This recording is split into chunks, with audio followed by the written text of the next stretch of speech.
Hi everyone, welcome to the Hands-On CISO podcast. My name is Adi, and today I'll be talking to Federico Casano, a cybersecurity professional with over a decade of experience specializing in consulting, banking, and fintech. Hey there, everyone. Federico holds a degree in computer science and a master's in cybersecurity with a minor in innovation and entrepreneurship from the European Institute of Technology. Today, we'll explore his journey in cybersecurity, the challenges of the field, and talk a bit about leadership in the field. So, Federico, how are you doing? Well, I'm doing fine. Adi, thank you for asking. A bit excited, so to say. Perfect. So, before anything else, I'm going to ask you, how did you get into cybersecurity? Yeah, well, we start with a cutting question, Adi, don't we? No. So if I can say honestly and share something personal with you, I always wanted to be in the military sector because of my family, my father. However, I decided to not pursue that career and stay safe at home, closer to family. But I had a passion at the time when I was graduating from my high school. I had a passion for computers, and so I thought, okay, look, maybe I can, let's say, mix the defense sector and computers. Why not cybersecurity? And I guess then I ended up in cybersecurity because of this reason, trying to make this world more safe on an IT perspective. Interesting. And what exactly do you do now? So I'm a cybersecurity professional. In my day-to-day, I do have a mission in my company, which is obviously to guarantee the end-to-end security of the client data and therefore our infrastructure, protecting our crown jewels. But at the end of the day, I think if I can say transparently that security is a lot of stakeholder management. It's very operational. If I think about colleagues in the SOC team, for instance, cybersecurity analysts, they are very operational. But at the end of the day, even for them, we need to influence other teams. We need to be able to convey what messages cybersecurity brings, in order to be able to secure the company. So it's a lot of stakeholder management, I perceive. Interesting. How much would you say about cybersecurity is technical work and how much is more about the people? It's both. It's both. To every cybersecurity fellow or juniors or anyway interested people that want to start this career, I always say, if you want to be successful, cybersecurity is a mix between technical knowledge, solid technical knowledge, and consultancy skills, being able to influence others, being able to communicate well, go straight to the point, get things done, and at the end of the day, also being a bit a politician within the company, if I can say. That's interesting. I've heard that a lot with a lot of people who've been in cybersecurity for a long time can say that it starts with something very pure of like, I just want to protect the company, protect the people, like something along the lines of what you said. But then once you're inside, there's a bit more of a game. There's a bit more politics. There's a bit more understanding what are different people's interests and how do I um, how do I manage to keep everything safe while also not clashing with any business agenda? Do you feel that? Absolutely. I mean, sometimes I feel an ambassador for cybersecurity, if I can say it. And this is because indeed, as you said, you need to be a diplomat. You need to be able to. We cannot be the bad cops, as initially was perceived for cybersecurity. We need to set boundaries. Boundaries are important, simply because those boundaries allow to keep the company secure. So that's the purpose. But at the end of the day, you also need to be able to find the right trade-off between usability and security. I think that's really essential.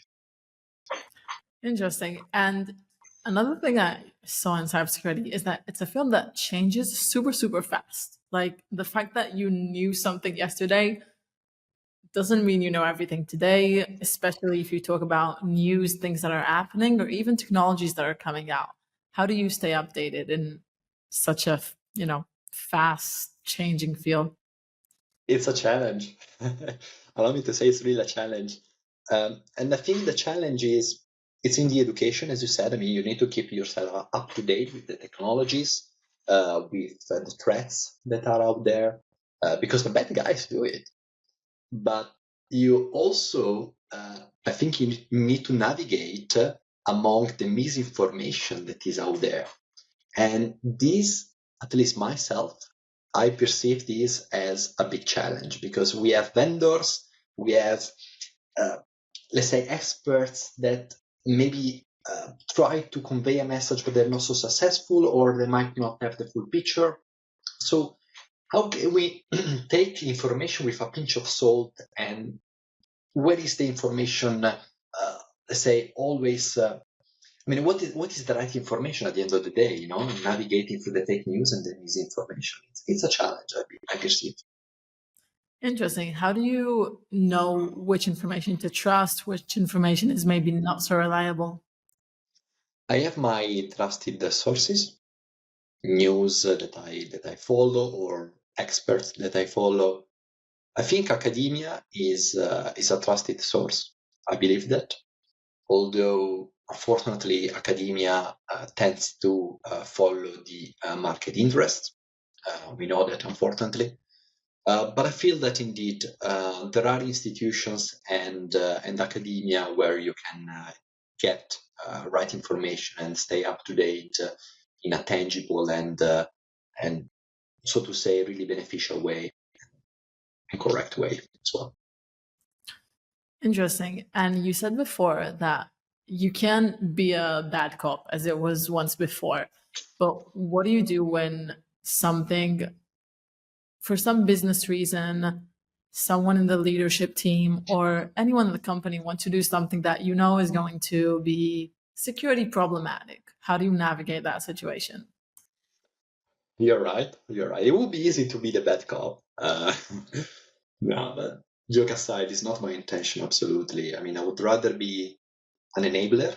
This is what I say, supporting the security of the company, supporting the business of the company, guaranteeing the cybersecurity end to end. So that's my mission at least. And as I said before, I think it is important to put boundaries to protect the company, but also being understanding when it comes to thresholds and usability, but also deliverables at the end. Cybersecurity shouldn't be a blocker, but an enabler, an entity that guarantees security end to end while allowing the company to continue its business. Hmm. If I ask you, without obviously any names of companies or something like that, what is the worst security incident that you've seen firsthand? Can I say next? Next question. You Yeah. can. Well, I think without making any names, as you said, I do have more experience in the fintech slash banking sector based on my career. And the most common attacks that I have seen so far are DDoS attacks towards indeed fintech companies, but also banks. Historically, actually, banks built their own cybersecurity competence centers around DDoS attacks. The reason why cybersecurity started was to prevent DDoS attacks. And those attacks, unfortunately, are still very common, unfortunately. But we see also as another threat, which is less common in the banking sector, which is ransomware.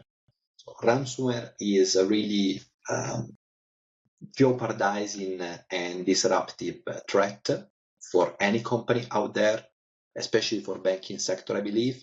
But being banks and fintechs so proactive and diligent in investing in cybersecurity, I feel this threat is less common, less commonly happening, perhaps, because indeed the cybersecurity measures that are in place. If I ask you, what is one thing that is a major concern of yours, like one of the big problems with cybersecurity today, what would you say?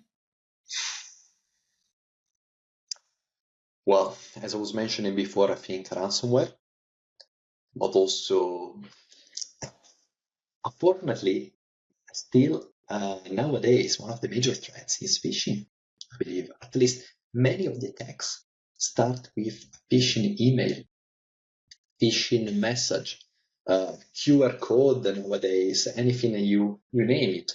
And it's difficult to prevent those from happening, because at the end of the day, human error is next door, and we definitely try to, and we do that in my company to improve the awareness about cybersecurity, train the employees, and I'm sure any company out there does it. But at the end of the day, you need to understand that you are trying to convey that cybersecurity is important to maybe colleagues that don't have the um, affinity with cybersecurity as you might have as a cybersecurity professional. What do you think is something that people who aren't from the cybersecurity field don't like? They don't really understand, like something that you need to explain most or talk about. The impact of cybersecurity. The impact of cybersecurity. And, it's also our fault. I believe as cybersecurity professionals, we sometimes fail in conveying this message of importance of cybersecurity and in a way collaborating and cooperating indeed with the colleagues from different departments. But I guess here the key is gamification and also being there to support. With that, you can have, for instance, trainings or awareness campaigns that are fun for the colleagues. Please stop those boring cybersecurity trainings that take hours to be completed. I don't want to do those myself. I really, I imagine those, allow me to say, poor colleagues in the business. They obviously don't want to do that.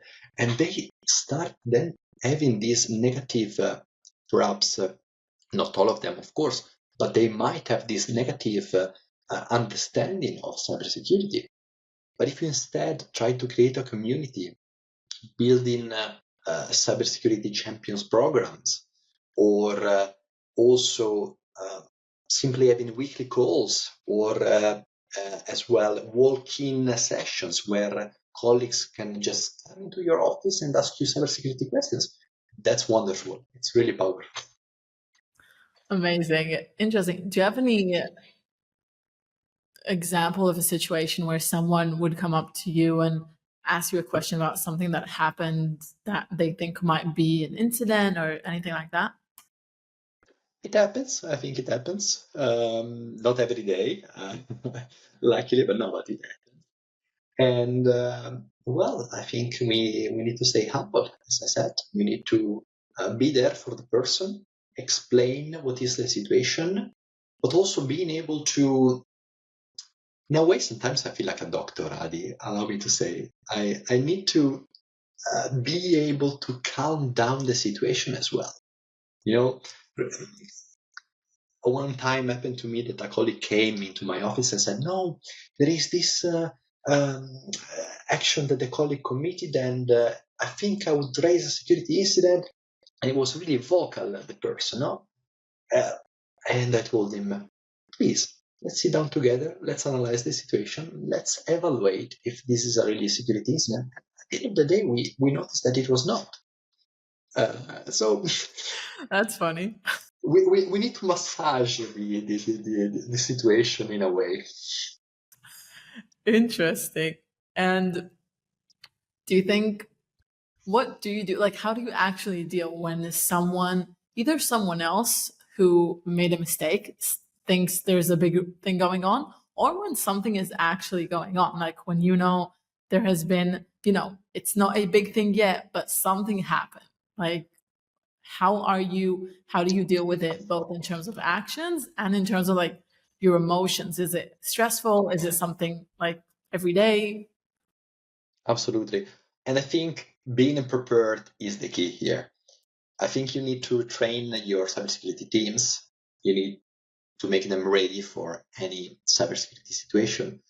And before I mentioned the military sector, now perhaps referring to special forces in the military, you can, please allow me the analogy, you can train yourself on what you expect, but you must be ready for what you don't expect. And you will achieve that readiness only through knowledge that comes with trainings, that comes with learning, but you need to do that process because only then you will be comfortable and prepared when cybersecurity incidents happen. Amazing. And how do you deal with the stress of, and do you even deal with the stress of the fact that the job at the end of the day is you're always on, you're always waiting for something to happen, you're always waiting to see if there's anything else that you maybe didn't think about? Like, have you found a method? Well, Adi, if you have suggestions, I would love to hear from you. I would recommend to watch the previous episodes because there's been some good suggestions actually. By all means, by all means.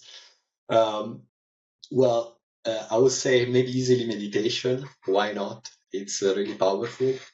I do that honestly sometimes, and I see the benefits.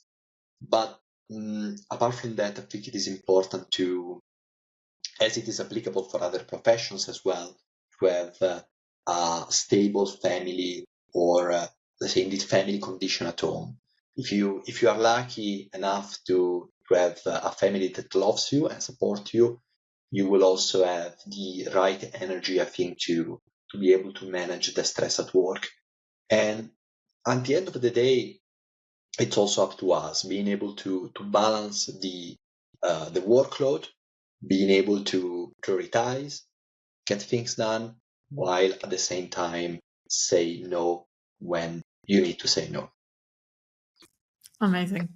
How do you find a balance between, I'm taking us a little back, but how do you balance between the education side, so training, teaching people, explaining, and the actually putting controls, making sure there's no accidents being made, no one can even by mistake do something that will cause a later problem?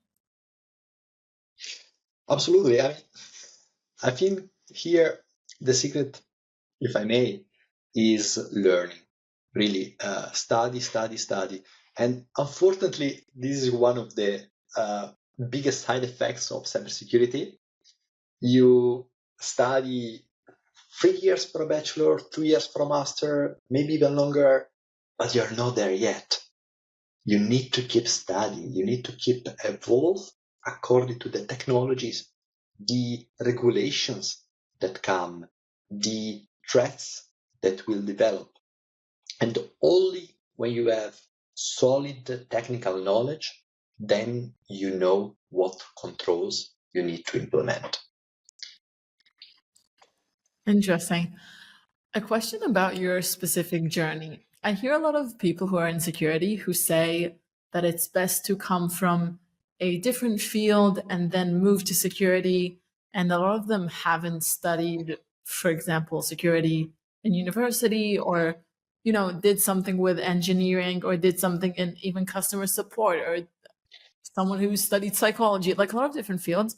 But you specifically have gone through, you started with computer science, but then you did study cybersecurity. And I was wondering, what do you think about that statement? Do you think there's a benefit to starting young in the field, or do you wish you had some other background? Like, how do you see it? I think there is no one size fits all answer. Um, but if I can perhaps reflect on my path, I feel grateful for having started my cybersecurity path career when I was at the second year of my bachelor. I realized back then that I wanted to focus on cybersecurity, and I started doing in my private time certifications as well, really to accelerate my growth as fast as possible. But not everyone has the same internal call, perhaps to start this journey in cybersecurity so early. And for those who realize this later, I think there is space for them. And this is actually the beauty of cybersecurity, because you can come from different expertise, but apply your expertise in this such a beautiful domain. I'll give you an example. You mentioned before psychology. Well, cybersecurity, it can also be cybercrime, all right? Enter into the mindset of those crooks, those criminals. And only if you have a background in psychology, you can understand them properly, right? So what I'm trying now to share with you is that I think having a strong technical cybersecurity background is essential, but it can also be complemented by people with a different expertise, which can provide a different angle of perspective into the subject. Interesting. Another question I had to you is, what is one or the most exciting experience you've had in cybersecurity? Thank you for asking. Really exciting. Let me think. Probably one of the most exciting experiences, and I'm so honored I had the chance to join this event, was the NATO Lock Shield back in 2018, if I recall correctly. Time flies. Well, it's if you're not familiar with the exercise, cybersecurity simulation, cyber war simulation, we can even say, sponsored by NATO. And every NATO country competes among each other, and the energy in the exercise, which lasts about 1-2 weeks, the execution, but there is also the preparation before, so we can say 1-2 months. It's really, really energizing, motivating, and makes you feel, okay, I've picked a subject that is so powerful.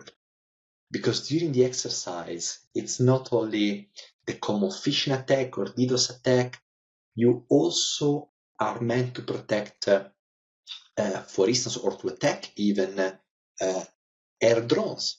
So yeah, there are drones, even with missiles, which are not active, of course, they are all in a secure, it's a simulation, they are all in a secure environment, but you are even, let's say, touching those solutions, those systems, those technologies. So the energy and the passion, it's really tangible. I can tell you, and then I conclude that there were colleagues, including myself, working at night, trying to prepare as much as possible for the exercise. Once you know the setup of the exercise, which changes every year, and the execution was so amazing. Wow, that sounds really cool. How did you end up there? Luckily enough, I have people that believes in me, so I'm really thankful for this opportunity again. Really honored for joining those exercises, and yes, it happened. Amazing. How do you think it shaped your, like, the way your career continued in terms of what interests you, what you were thinking about, or were you already on a certain path? I mean, not necessarily, but I think, however, we as cybersecurity professionals shouldn't forget our responsibilities. towards society. For other professions such as a doctor or an engineer, you are registered as a doctor. You sign the code of ethics, and you also take an oath as a doctor for your profession. But we as cybersecurity professionals don't. However, we still have a great power and great responsibilities. If, especially, we combine cybersecurity with the OT sector, not only IT, but really focusing also on OT, and we, for example, must secure a dam, or we must secure probably an hospital. In that situation, we are really responsible not only for the security, but also for the safety of the people. So to the colleagues, I say, perhaps quoting Spider-Man, with great power comes great responsibilities. That's super interesting. I think you can feel that sense even more when you're in the more regulated fields like finance and health and all of these, where if data leaks, like it's a big problem. Have you felt like I know that you've done a lot of the fintech and banking. Do you see that as different than other fields in cybersecurity, or do you think it's overall pretty similar? I think every sector has challenges, and they vary accordingly to regulations, to the business where you're in, but also to the country, perhaps, where you are at the moment. Well, difficult to answer your question, but I guess it really depends, Adi. And regulators help you to, in a sense, perhaps invest in cybersecurity within the company. However, companies that are not regulated have more flexibility. They have more agility in the decisions that they want to make in cybersecurity. And as a highly regulated company, a fintech or a bank, you or an insurance company perhaps, you do have less flexibility in that sense. Interesting. How have you seen cybersecurity change over the years, like from when you started to what it is now? Automation is increased, then many M&A happened in cybersecurity. Many companies merged under one single company, and this created this sort of bundled solutions. I know many vendors, they've acquired other companies to being able to compete with indeed competitors, and they started offering, instead of a simple tool, really a suite of tools that are able to support you in your cloud journey, as an example, which is something that many companies are now facing or have faced in the past or they will face. So yes, I think again automation has increased, security suite tools. Uh, but if I can say, as something I really felt when I started in cybersecurity, there were companies, cybersecurity companies that were a startup, a really small company. But then after 10 years, they became a really international corporate. And I felt, okay, in 10 years, a lot of things happened. Interesting. How do you see cybersecurity? Like, where do you see it going in the future? And how do you feel about AI? I mean, to everyone that asks me, I feel that automation will keep increasing even more. Automation, unfortunately, for us that are cybersecurity professionals trying to protect the company, but also for the attackers. And this applies as well to AI. I personally don't see it necessarily as a threat. I see it as any other technology. And I know many experts might say, Federico, you're wrong right now. Uh, I don't know. I see a lot of conflicting opinions in between experts. However, really, as I said, I think AI is a technology like any other technology with many benefits that will come, that already came, but also risks, especially in cybersecurity, because AI is adopted now by cybersecurity professionals, but it is also adopted by cybersecurity attackers, cybersecurity criminals. And we need to be aware also that implementing AI as a new technology will increase the attack posture of the company. So if you start implementing AI technologies, those technologies might be exploited by those criminals. And you need to be aware of this.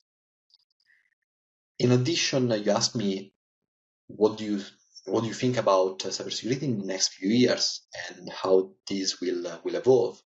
Well, I think also logging and monitoring will be a must.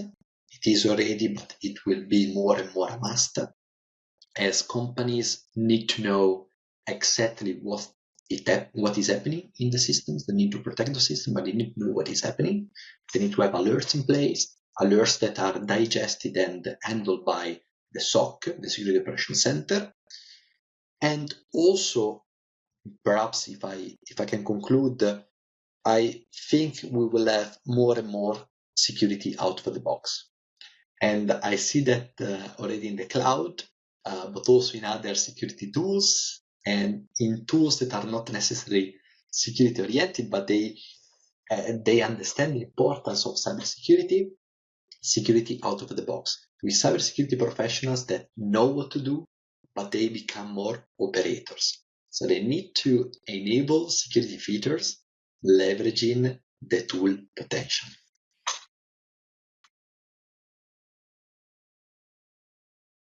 You're on mute, Adi. Thank you. Interesting. You think most cybersecurity professionals tend to prefer these out of the box solutions, like the third party people who are outside their company touching so-called their data, or do most of them prefer building things in-house? Like, how is it viewed? Have to know what everyone in cybersecurity thinks. No, but joke aside, I do think both options have their pros and cons. Being able to leverage a solution that is out of the box is definitely faster, simpler as well. So if you are less knowledgeable on the subject, you can still achieve potentially the same result. But on the other hand, then you rely on the vendor 100%, because you need to wait for the vendor to develop functionalities that you need. And okay, you might argue that this will happen anyway if you have a solution that is not out of the box. Perhaps yes, but if you create the solution with the intent of giving a room of space in terms of developing, but also in terms of integration with other functionalities and other applications, then the client adopting that solution might have more indeed agility in how to implement those security controls. So I think it's pros and cons. Unfortunately, we are moving towards a security out of the box approach, in my opinion, mainly because, and it is undeniable, we still have a lack of cybersecurity professionals out there in the market. So if you are interested in the subject, please, it's a beautiful career. Join us. Interesting. So I know that there's a lack of experienced cybersecurity people, but it seems like the people who are really starting out are still struggling. Like, it's still not the easiest field to really get into? What would you recommend to someone who wants to get in, wants to advance, maybe even become a CISO one day? It's not a simple career. It requires focus on daily tasks, but also dedication and passion. And if you don't have that, then there are plenty of other beautiful jobs that are even a better choice for you. And perhaps I'm sorry if I'm blunt, but really, no. Joke aside, it's a difficult career. It requires dedication. You need to keep learning. You need to keep studying. You need to stay up to date. And in this fast evolving world, being up to date requires time. And it's not always easy to find the time to do your daily tasks and keep yourself knowledgeable enough to stay, to keep the pace with the new technologies. Interesting. Do you manage a team currently? I do manage a team, yes. And how would you say your time is um, like split between working with your team, working with leadership, and actually implementing security things, security solutions yourself, or educating the people who aren't on the security team? When I was younger, I was lucky, or well, I had more time to spend at the gym, and one of the motto was train or work out, eat and sleep and repeat. Now, for cybersecurity professionals, I say study, sleep, and repeat. Really, it's important to keep yourself up to date, to not only with technologies, by the way, but also with regulations, and it is important, apart from the staying up to date part, to develop and continuously improve leadership skills. I was referring before to consultancy skills as well, being able to banally create a nice presentation to present to business, but also to be able to influence stakeholders when necessary. So it's a continuous journey. For some colleagues, this might be a challenge, but I prefer to see this as an opportunity.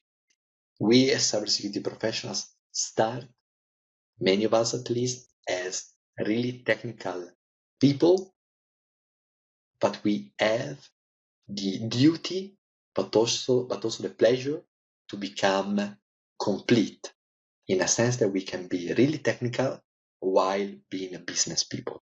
And not every profession has this opportunity. That's actually really interesting how security is unique in that sense, where you have to start, or most people start as technical, but then the higher up you get, you still have to understand the technical, but it's more about the operations of the thing. Absolutely, Adi. And this naturally comes with the decisions that you have to make, the challenges that you will face, common challenges that are genuine as well, such as getting the budget to invest enough in cybersecurity, to being able, before we were mentioning during the podcast, finding a threshold between security controls but also usability. And this, you get that situation only if you are able to influence others. Because at the end of the day, we shouldn't approach cybersecurity as the backups. So we can only play that card at the end, eventually, and only once, perhaps. But we need instead to make others understand the importance of cybersecurity. And only then you will have a secure, community within your company. Do you think there's something that security professionals should pay more attention to that isn't really talked as much now? Unfortunately, but I see this changing, hopefully. There are leaders in the cybersecurity domain that don't have enough technical knowledge. I say that bluntly, perhaps, and I apologize with everyone that they don't like my response, but it's the truth, and it's not because of their decisions. It's not because of them. It's not because of their professional, but it's because cybersecurity is a new subject. And being a new subject, not everyone had the opportunity of studying cybersecurity since the start, doing pen testing, doing red teaming, doing reverse code engineering, doing these kind of very technical activities that are true, not necessary for a CISO, but only if you have this technical knowledge, you can understand the challenges that your teams face. Amazing. Is there anything that keeps you up at night as a cybersecurity person? Everything. No, joke Nice. aside. As I said before, I think it is important to find balance. Cyber criminals are up at night, so maybe I should also stay up at night. Who knows? No, but I have the pleasure to work with dedicated and very knowledgeable colleagues. I think it is really important to have a great team that you can rely on. Being prepared, I was mentioning before, training, absolutely. I did have the pleasure, maybe a digression, allow me please, to write a chapter for a book organized by NATO. And the chapter was about wargaming and the preparation through indeed simulation of those activities. One example could be simulating cybersecurity attacks with tabletop exercise, or an even more fun simulation like a capture the flag challenge, and so on and so forth.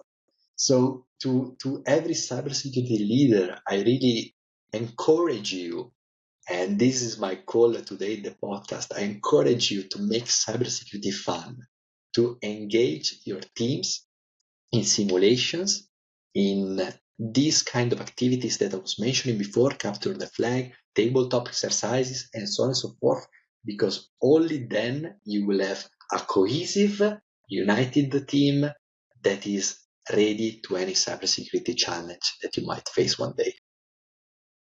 Amazing. So I'm going to ask you one final question. And before that, thank you so much for your time and for bringing so much energy with you, like with every answer. So my final question relates to what I just said. What is the thing that gets you most excited about it? Because I can see that you're very passionate about it and you really do enjoy the things you do.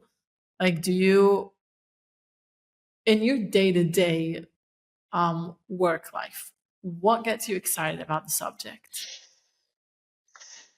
I think knowing the threat out there and what is at risk is definitely motivating. We, as was mentioning before, cybersecurity professionals are not only protecting the security of the company, but are ultimately protecting the clients of the company, and even in certain situations, the safety of the citizens. So again, with great power comes great responsibilities. So please don't forget that. You, Adi, and everyone that is listening to us today, really, cybersecurity is a beautiful job. It's a stressful job, perhaps sometimes, but it has a lot of responsibilities, really important. So we need to be humble.